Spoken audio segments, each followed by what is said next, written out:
While we're on our way to Psalm 77, we thought that might be a good lead-in to a person that probably would have had some connection with something very similar to what Rich just played. Because if you look at Psalm 77, it says in its beginning, to the chief musician, to Jeduthun, a psalm of Asaph. Asaph wrote a dozen of the psalms. He wrote Psalm 50 and then Psalms 73 through 83, so 12 in all. He was appointed a musician in the court of David, and we read this about him in 1 Chronicles 15:19. So the singers Heman, Asaph, and Ethan were appointed to sound with cymbals of brass. He was a percussionist. So in honor of Asaph, I brought a cymbal up here tonight. Interestingly enough, cymbals are a very ancient instrument. May I? Okay, I'm not going to play that. I'm not going to play that either. But this is a Zildjian cymbal. The Zildjian company, for those of you that are drummers or drum aficionados, you know this. They're considered the finest cymbals you can buy, right? I'm looking at Rich, because if I get anything wrong, you correct me. But the company, the Zildjian company, goes all the way back to, they're one of the oldest companies of any kind in the world, oldest maker of musical instruments. The company was founded in 1623 in what is now Turkey, what is Istanbul, used to be Constantinople. And the family were Armenian, and if you know anything about that history, how they were persecuted and all that sort of thing. So the family moved to Massachusetts in the 1920s, and the company continues on to this day and making cymbals. And so we think of a cymbal as, in the modern days of jazz and that sort of thing. It's kind of a flashy instrument, that sort of thing. I will give you one just so you got to hear it, just sound very kind of Eastern a little bit. But we were told that Asaph was a player of cymbals.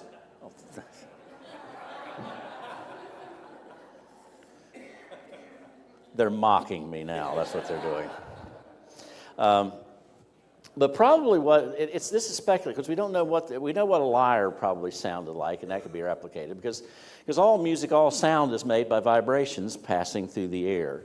And it could be made by a horn, for instance, a brass instrument. It's the vibration of the air blowing through. It's actually your lips that vibrate that make the vibration. Woodwind, it's a little sliver of wood called a reed. On the piano or a stringed instrument, it's that string vibrating. In this case, the keys that are there, or in this case, a piece of metal vibrating. But probably what they probably had tuned cymbals. So you'd have little tiny cymbals that were high and bigger cymbals that were low, and you could basically, with these cymbals, with 2 or 3 players, you could actually play a tune on the cymbals. And there's some places in modern music where that has been sort of replicated. Usually a cymbal is just, I always think of John Philip Sousa, dun, dun, dun, dun, dun, that's kind of how we treat cymbals today. We just slam them together and make a big crash. But it reminds me of this, that of all the different instruments and all of antiquity and of today, they can all be blended together in a way that flows together and expresses something of emotion. And when we come to Psalms, I want us to make sure that we fully appreciate, or at least more closely appreciate, the fact that this is music. We don't have the annotation, so we can't play it out on an instrument today and that sort of thing, because their music would have been passed down by ear, just from a father singing it to a son and then to the next generation. That's how those tunes were passed down. How a lot of music here in Appalachia was passed down in those early days, those sort of the mountain music style. But we have for us the lyrics. So this cymbal player by the name of Asaph was a professional musician. It's what he did for a living. He was also a songwriter, as you see. And there's a few things you can see even in the beginning of this. And I'll just give you a few little tidbits before we get into the text. It says, the consoling memory of God's redemptive works. So that's a title that's been applied to give you a little clue what's coming. And then to the chief musician, to Jeduthun. That name it may not sound like it, but it's a fairly common name throughout the Old Testament. Several people had that name. So he probably was that chief musician at the time. So it's either dedicated to him or it was presented to him. And oftentimes, even in popular music, there's a songwriter that writes the song. There's the arranger that puts the arrangement together, and then there's a performer who actually sings it. So all of them sort of have a piece of the song, so to speak, if you want to say it that way. So He maybe was the arranger or the conductor or perhaps the one who sang, but it's given to him. Then if you look down at the end of verse 3, you see that little word at the very end of the verse that says Selah? Maybe we talked about this before. It's one of those words, this Hebrew word, we really don't have a completely, really firm grasp on exactly what that word means. It's speculated in many number of ways, but it appears 74 times in the Bible, so it's a term that we ought to pay attention to. Sadly, a few of the modern translations, because we don't know what it means, they'll just sort of leave the word out and then they put a little note at the bottom of the psalm, some obscure word. Well, if it's in the text, we got to leave it in the text, okay, and leave it there even if we have trouble understanding it. One of the thoughts is that it is given to mark some sort of reading in the text. Some people believe it's an interlude from one music section to another, end of a verse or a chorus going to another. Maybe there was a musical interlude played, just sort of a pause. Sometimes it's viewed as a reflection that it's sort of like an exclamation point. Pay attention to this. Think about this. Some people believe it may be like a rest symbol. If you know music, how there's, a rest is built in to stop for a moment. So maybe it's a stop and pause. Whatever exactly it is, it's an indication to us, pay attention, wake up, look at what's being said. So it's every time I see it, I try to remind myself something important is come before and something important is coming after, and it's a moment to stop and reflect on both of those. So let's plow into our psalm for today and see what we can learn about it. I've entitled this study, The Way Out of Trouble. And we talked a few weeks ago about the different genres or categories of psalms. One of the things we talked about was a lament psalm, to be able to pour out one's sorrow, one's anguish, one's emotional hurt in a way. And we know that in music today. There's songs that are sorrowful and sad. I remember someone saying once to me that a person that knows music said that probably the saddest song that's recorded in the last 50, 100 years was Hank Williams singing, "I'm so lonesome I could cry." It's a lament. It's like life is just terrible, I'm so sad and that sort of thing. So it has that sort of feeling to it. And you'll see that in the way this goes. Also, it's interesting that as he plows through this, it's interesting that he doesn't hold back his own feeling and his own difficulty and trouble. He begins with these words, "I cried out to God with my voice, to God with my voice. And he gave ear to me. In the day of my trouble, I sought the Lord." So he says right at the beginning, troublesome day, not a good day, not a joyous day, not a happy day, not a zippity-doo-dah day. This is a troublesome day. I have trouble. I'm weighted down. I'm burdened, if you want to say it that way. He does the right thing in verse 2. "In the day of my trouble, I sought the Lord. My hand was stretched out in the night without ceasing. My soul refused to be comforted." So he does the right thing. He does the right thing. He takes his troubles to the Lord. And I just want to flow with you through this passage because I think there's a certain progression that you see in his experience that he puts into poetry that was sung by them in song and now is left to us in the text of Scripture under the inspiration of the Spirit, who now we know this is to be not just the words of a man, although it is through the words of a man, but indeed it's the words of God to us.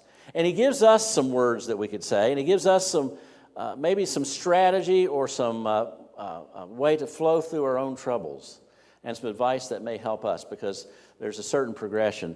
And as we look at this way through trouble, first of all, just understand this. The troubles of heart can lead us to God. They should lead us to God. We also know that it is possible that our troubles can lead us in the other direction if we allow it.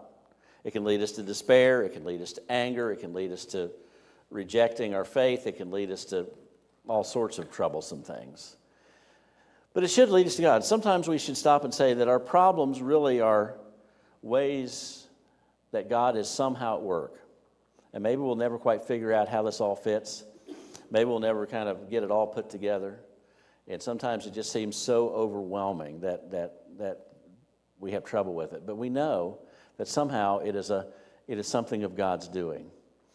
In our family room, we have a puzzle that we started a few weeks ago. Picture puzzle with all the pieces. How long have we been working on that? About a month?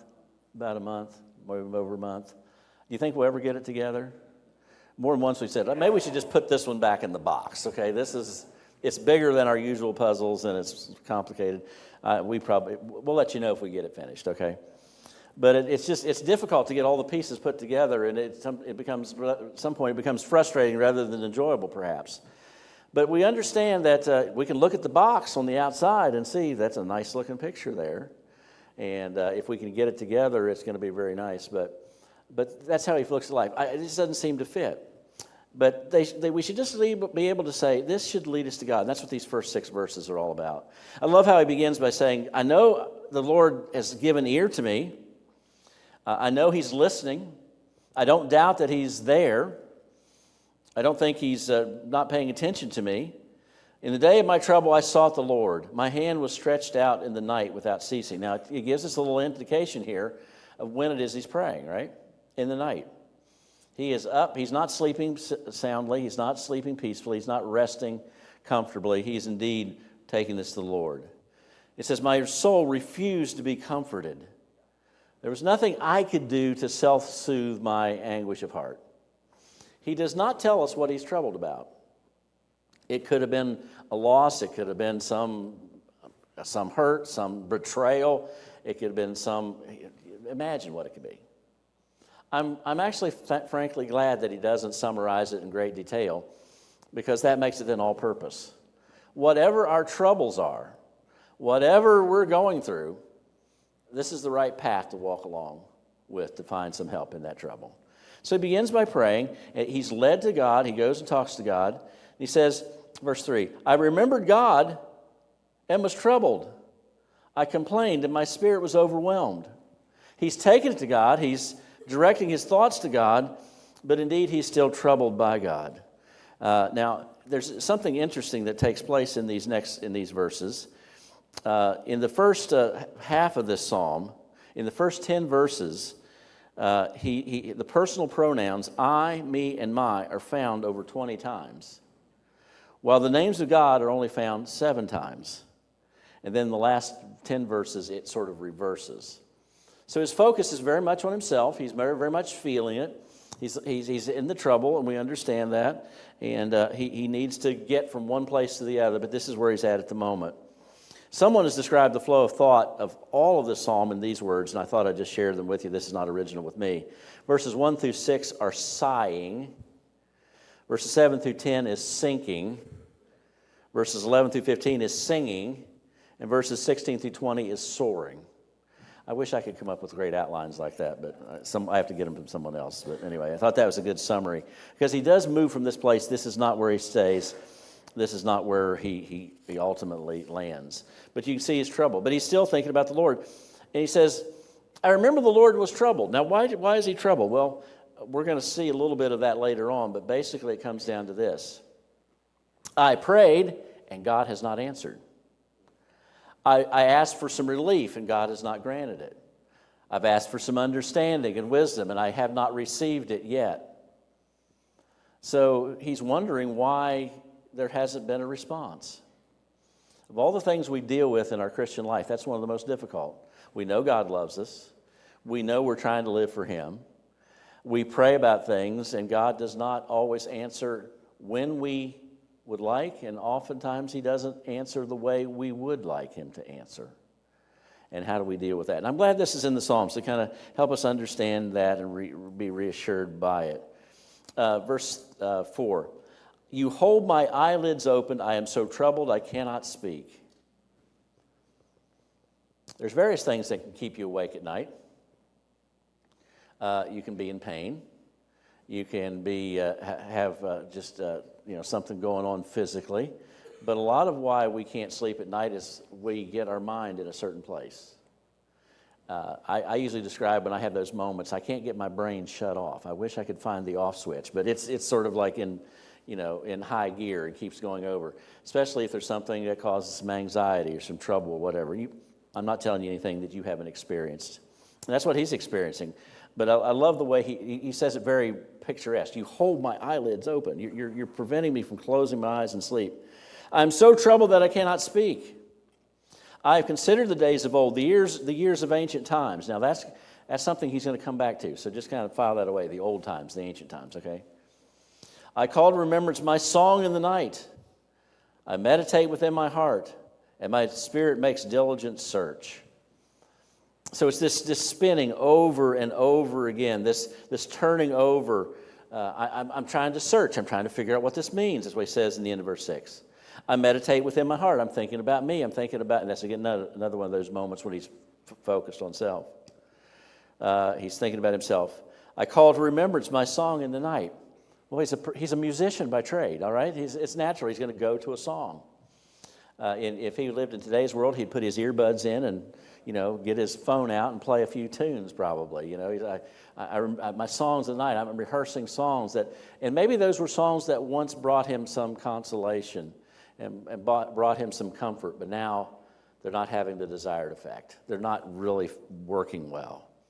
And he's there. So, but the fact that, here's the first point. Even in his troubles, he doesn't abandon God, he turns toward God. Even in his troubles, he doesn't just say it's not worth it. And basically it comes down to this. And this is I'm getting a little ahead of myself, but I want to share this now. Be assured that God can, and be at peace with what God wills. Just because God doesn't mean that God can't. But we have to be at peace with whatever God wills and leave that in his hands. We're told in the New Testament that we're to cast all of our care upon the Lord, for he cares for us. That's a verse that you probably know about, right? You've heard that verse before. We've had it memorized. We know it. Maybe you got it tacked up somewhere, underlined in your Bible, highlighted somewhere. But how hard is that to do? To cast your cares on the Lord. Cast all your cares upon the Lord. Cast your cares upon the Lord. Cast your cares upon the Lord, and then leave them there. Sometimes we cast them, and then we just reel them right back in, okay, I'll cast again. There, Lord, take that, pull it right back in, and we just don't seem to get that where it needs to be. But start with this premise. This is the first step in this process, to know that even our troubles can bring us to the Lord. I suspect you just have to answer this for yourself in the privacy of your own heart and your own memories, your own thoughts about yourself. Probably most of us would give testimony, I'm assuming, that there's been times when we've gone through some very troublesome times, but somehow through those troublesome times, you felt closer to the Lord than ever. Maybe it's because you didn't have anyone else to turn to. Maybe it's because you did as Asaph does. I stretched out my hands in the night. My eyelids are open. I'm crying out to you. I'm just telling you how I feel. But there's something about those difficulties that do draw us to himself. We're also told that in this world we will have troubles. We're also told that in this world we'll be hated. We should not be shocked that we have troubles in this world, although we almost always are when troubles come our way. But we shouldn't be shocked by that. Now, verses 7 and following, the turning to God now takes him to questions to God. And our questions to God will lead us to remember his truth. So it's all right to ask God questions. God is not obligated to answer our questions. God sometimes does not answer our questions. Sometimes we couldn't understand the answer if God gave us the answer to our questions. But God does welcome our questions as long as we ask his questions about meaning and purpose and that sort of thing. But when we start questioning his motives, that's when God says, no, that's not the way it was. You remember Job? What a fascinating book Job is. What a strange story is the book of Job. You have this story of God and Satan having a little meeting, and Satan's accusing Job of this one. And basically, God calls him out. Have you considered my servant Job? I mean, he's like, there's no one else like him. And Satan basically says, well, you've put a hedge around him. You've blessed him. You've given him everything anybody could want. Of course he's going to love you. You take it all away, he'll curse you to your face. And God allows Satan, and this is the sort of mind-blowing, God allows Satan to go so far in his family and his possessions, his health, all that's taken away. And you understand that he doesn't curse God, even when his wife gives him this wonderful grand advice. Why don't you just curse God and die? That's words that never should be said to a depressed person, okay? But then his friends show up and spend chapter after chapter after chapter telling him, the only reason that troubles come is because of our sin. Therefore, troubles have come. You're a sinner. You just need to repent. And Job says, I don't know of anything I've done, in essence. Because they miss the point that sometimes trouble can come even to the righteous. And then Job sort of loses it toward the end of the book. If God would just show up, I want to ask him some questions. And the edge is where he steps over the edge. God, you haven't really treated me right here. And even though it's not correct, it's not proper, you and I can understand that feeling just a bit, right? And then God shows up and says, by the way, Job, I have some questions I want to ask you. And he asks him question after question after question after question after question after question. All the questions that Job has no answer for, and neither do we. And basically Job says, I'm just going to put my hand over my mouth. No more questions. So we don't question God's motive, but God invites us to just ask questions. And he begins by asking him some questions, beginning in verse 7. Now let's just look at them in list form. Will the Lord cast off forever? Question mark. And will he be favorable no more? Question mark. Has his mercy ceased forever? Question mark. Has his promise failed forevermore? Question mark. Has God forgotten to be gracious? Question mark. Has he in anger shut up his tender mercies? Question mark. Selah. Think about this. Now, you already know the answer to all those questions, don't you? Those are not hard questions for us to answer, but in his experience, this is how it seems, this is how it feels. And God welcomes this question, and the questions somehow, even as improper as they are, as very understandable and plain are the answers we know, the asking the questions is leading him in a path. So ask God your questions. As long as we don't question his motives, it's okay. Let's look at that list again. Will the Lord cast off forever? We talked about that this morning, did we not? We looked at that quote from Deuteronomy 31, verse 6, which the writer of Hebrews mentions there in chapter 13. I will never leave you nor forsake you. Therefore, we can boldly say, the Lord is our helper. He's not going to cast off forever. He's not going to say, uh-oh, you're out. 3 strikes, you're out. 100 strikes, you're out. 1,000 strikes, you're out. I'm done with you. I can't do none anymore. And will be favorable no more? We could probably insert a New Testament word into that phrase. We could say, is he going to be gracious no more? Has the supply of his grace been exhausted? Is his amazing grace not quite so amazing anymore? Where is it? I don't see grace. We know the answer to that. And then he goes from grace to mercy in verse 8. Has his mercy ceased forever? Are we ever going to see any mercy? Are we going to see any relief? You know the answer to that, right? Has his promise failed forevermore? Notice what he's talking about. These are the grand themes of our relationship to God, okay? Is he going to abandon us? What about his grace? What about his mercy? What about his promises? He's covering all the biggies, right?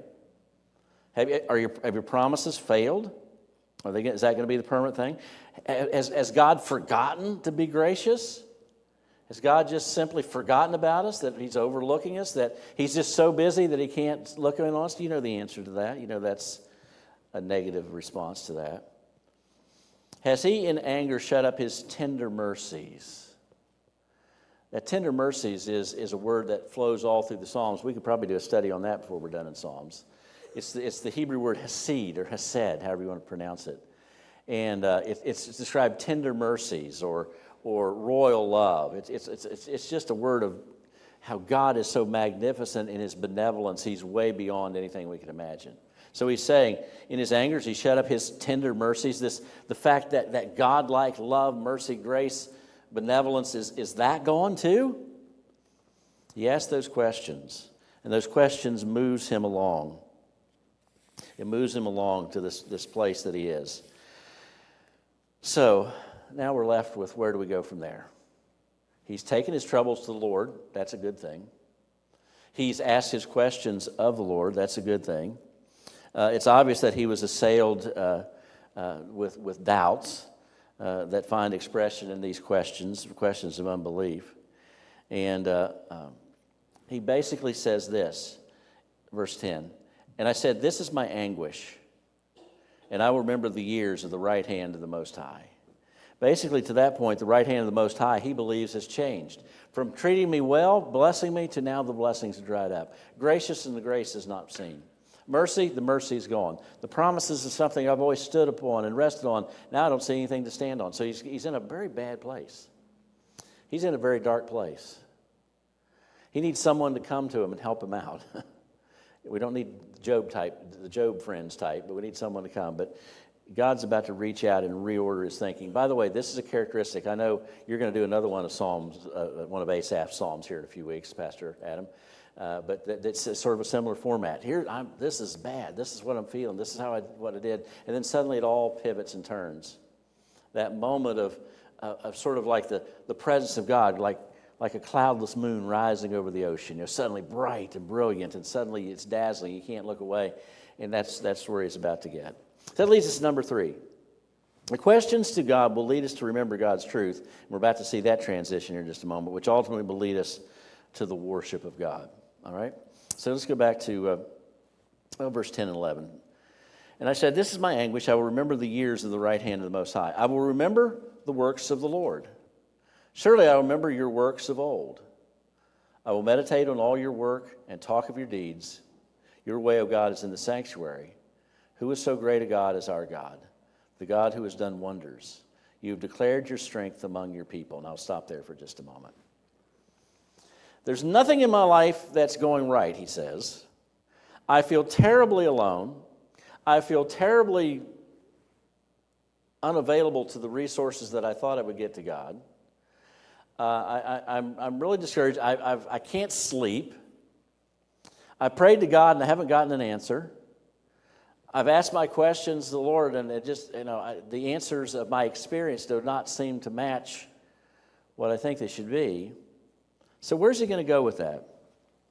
If you can't understand and worship what's going on in the present, go back to the past, knowing that today will one day be seen in a different perspective. And we've all had that experience, haven't we? We're going through something now, and you don't understand until sometime later, and you look back and think, okay, now that makes some level of sense. God was able to get me through or get me out of, or whatever it is. It's that backwards perspective where you can most clearly see what God has done. And we'll see that illustrated in a historical example here in just a moment. Remember this, that today is tomorrow's yesterday. Now that's a real profound thing to say, isn't it? Today is tomorrow's yesterday. But today will have the yesterday perspective someday, and you'll see today different than you see it now. So what does he do? To find some stability, he says, I'm going to go back to the past. I'm going to remember the works of the Lord, as he says in verse 11. He says I remember the years, verse 10, the years of the right hand of the Most High. And you can almost hear if you can imagine a tune, a melody, and some harmony and some percussion behind this, you could probably almost hear that probably the emotion of the song starts to shift. Maybe it goes from a minor key to a major key. I don't know if that would be something they would do or not. But it suddenly starts to get a little more upbeat, a little more encouraging, a little bit of a different tone. He says in verse 12, I will meditate on all your work, and talk of all your deeds. Okay, I'm stuck here where I'm at in the present. I do not have the perspective of tomorrow that will make today a yesterday. So the only thing I can do is let me look back into the past and find something about you that I know to be true. I'll meditate on your work. I'll talk of your deeds. Your way, O God, is in the sanctuary. Now, sanctuary was a place where people like Asaph hung out in the temple of God, in the tabernacle of God, and where God was worshipped. And he understood, but he was understanding that the tabernacle of God, the sanctuary here, is my time with God. I'm going to get back and spend time with him. Who is so great a God as our God?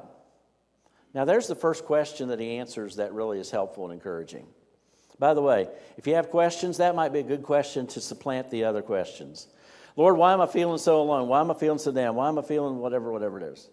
Maybe we should ask the question, who is so great a God as our God? That's an easy one to answer, isn't it? There is no one like our God. He is supreme. He is above all. He is the only true and living God. He is the God who made everything, the God who sustains everything, who will judge everything, who will destroy everything and remake everything so that his redeemed will enjoy a glorious environment purified from all that is evil and wrong and corrupt. That's the God who is. You are the God who does wonders, verse 14. Who does wonders. You've declared your strength among the peoples. Now he's starting to think. He's starting to think differently because the questions about, where's your mercy? Where's your grace? Where's your answer to prayer? Okay, I'm going to think of you in the sanctuary. I'm going to think about your work. Who's a God like you? None. And let's just go back and think about the past. Verse 15. You have with your arm redeemed your people, the sons of Jacob and Joseph. Selah, another breaking point. Okay, we're now about to pivot to a point where now he's going to really focus on what he needs to be focused. And basically his whole, can we say it this way? His whole mental health episode that he's experiencing in Psalm 77 is going to go from one of despair to one of worship. All because he changes his mental and his spiritual perspective about who God is and what God is doing. And as I said earlier, remember I said there was 20-plus references to himself in the first part, and then it becomes pretty much all about God going forward, you and oh God and so forth, all right? And he mentions at the end of 15, the sons of Jacob and Joseph, all right? So this takes us back to a particular period in Israel's history, the time of the Exodus, okay? Because it was the sons of Jacob, 12 tribes, 12 sons, 12 tribes, and particularly Joseph, who preserved them in Egypt while that terrible period of starvation was going on and so forth. And then they were enslaved. And then Moses comes along and God meets him at the burning bush, and you know the rest of the story, right? You remember the contest with Pharaoh and so forth. By the way, this thing about history, he gives one little episode of history in 16 through 20. But if you look at Psalm 78, I'm not going to preach through Psalm 78 because it goes on for a long time, all 72 verses of it. So I'm not going to do that tonight. But basically, it becomes now an expanded view of Israel's history, of reminding them again and again of how God intervened and God did amazing things. But he's going to have just one little episode from Israel's history, verses 16 through 17. And this is what's leading him to worship. So let me just back up and say this again. All right? The troubles of heart, turn it over, go back to God. Let it lead you to God. Ask your questions. If we ask questions, we're going to find out the only answer has to come from God. There is no other person but him. There is no God like him. And since we don't have perspective on today that we will have tomorrow on today, let's look back at a former day and see how God worked then. And that's what he's about to do. Verse 16. I love the poetry of it, by the way. The waters saw you, O God. The waters saw you and were afraid. I never thought of waters being afraid, did you? I never thought of waters seeing God, but he puts it in sort of a personification. Well, what waters is he talking about? Well, you're going to find out what waters he's talking about. I already gave you the hint. We're talking about Exodus, right? So I've already spoiled it, all right? There's no more surprise here. The depths also trembled. The clouds poured out water. The skies sent out a sound, and your arrows also flashed about. The voice of your thunder was in the whirlwind. The lightnings lit up the world. The earth trembled and shook. Now, the crossing of the Red Sea does not really describe a storm. Okay, it says they walked away when God parted the Red Sea, and they went across it. And Pharaoh's army was stayed by God's power from pursuing him for a while. And they walked along on dry land. So where did the storm come from? We would assume that when the chariots of Pharaoh go down into the Red Sea, not only did the waters close over them, God sent this tempest, this storm, the lightning, the rain, and so forth, that God just basically unloaded the entire atmospheric disturbance of his presence upon them and defeated them. So that must be what he's sounding about. But the clouds poured out their water. The sky sent out a sound. So it is feelable. It's in sound. The air is flashed around, sort of like lightning. They saw it. They felt it in their bodies. The voice of your thunder was in the whirlwind. The lightnings lit up the world. The earth trembled and shook. Basically, he's going to a place where he says, God, I don't even hear you. I don't see you. I don't know you. To thinking about a God that everybody heard and everybody saw and everybody felt and everybody knew that God had shown up. Your way was in the sea. Your path in the great waters. Your footsteps were not known. I'm going to come back to that for just a moment. But you were there. You were there in the sea. Your path was in the great waters. It was you who unleashed the clouds and the storm and the lightning and the sound and shook the earth. You did all that. You were there. You were involved.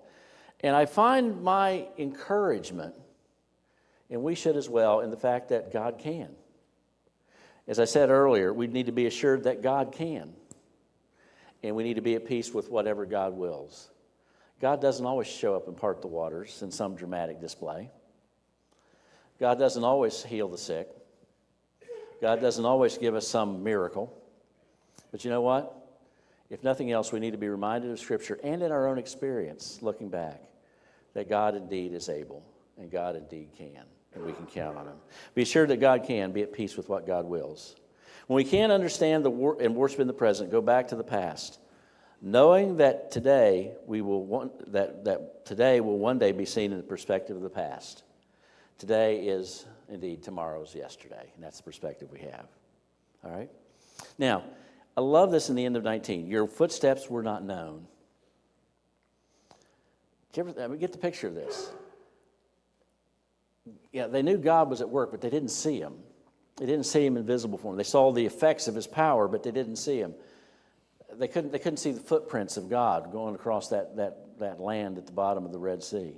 They couldn't see the footprints of God on either side of that body of water. But they nonetheless were there. You know, in our lives, we usually don't, maybe never see the footsteps of God beside us. But we need to believe that they're there and know that they're there. They were not known. Verse 20, you led your people like a flock. And sheep was something they knew all about, all right? We might be driving down some country road and, oh, look, there's some sheep over there on the hillside. Aren't they cute? And all that sort of thing. But that was a major part of their livelihood, a major part of their economy, and so forth. And it says, you led your people like a flock. This vast herd, you brought them through. You protected them by the hand of Moses and Aaron. And then the psalm abruptly stops. It's kind of like, Brr! Shouldn't there be like some grand, what is you put on the end of a song that's kind of like a big ending? A what? A finale, crescendo. You can say a few more words. I don't know what they mean. If you like, that'll be fine. But do you think it's like some big ending? Spurgeon, in his wonderful book, A Treasury of David, even though this isn't a David psalm, he writes in that, I was exposed to this earlier today, so I was thinking about this again. But Spurgeon said he believes that there's an abrupt ending in 77 because he wants you to go right into 78, where he talks about, give ear, my people, to my law, and ears to the words of my mouth, and I will open my mouth in a parable, and then he goes into talks about Jacob, he talks about Egypt, he talks about, this multi-verse kind of lengthy song about all the history of God providing, and he wants to remind us of that. But you do get the idea that in Psalm 77, in fact, he was encouraged. Could you go flip back 2 slides? I want you to see all 3 of these again, and I just want to summarize it one more time. Hopefully this will be of help to you. The way out of trouble is simply this. The troubles of the heart can and should lead us to God. He does, even in his anguish. Number 2, our questions to God will lead us to remember God's truth, to think about Him. And thirdly, God's truth can lead us to the worship of God and have perspective on today that we can't usually have because we're looking at what God has done in the past. Not only do we have to go back to the Exodus and to the pages of the Bible, although, well, we should, but we can also go back in the moments of our life where God has sustained us. God has taken us through. If nothing else, we're still here, right? God has seen fit to give us this day, and God has given us opportunities to gather for worship and to love Him and to serve Him and to give to His work and honor Him in prayer and our attention to the Word of God. So we need to look back even in our own lives. And maybe there's been some special moments in our lives that we maybe just need to archive in our own mind that we would just remember that. I'll read this little quote. I don't really know who to give credit for it, but I thought it was a good summary of this psalm. Joyless days of trouble and sleepless nights of despair plagued the psalmist. Why? Not because of unbelief, but because of faith. Because he believed the Lord, he wrestled with himself and with God. He cannot understand why the Lord did not keep His promises and deliver His people from bondage. What do you do in a situation like that? That's what I just shared with you.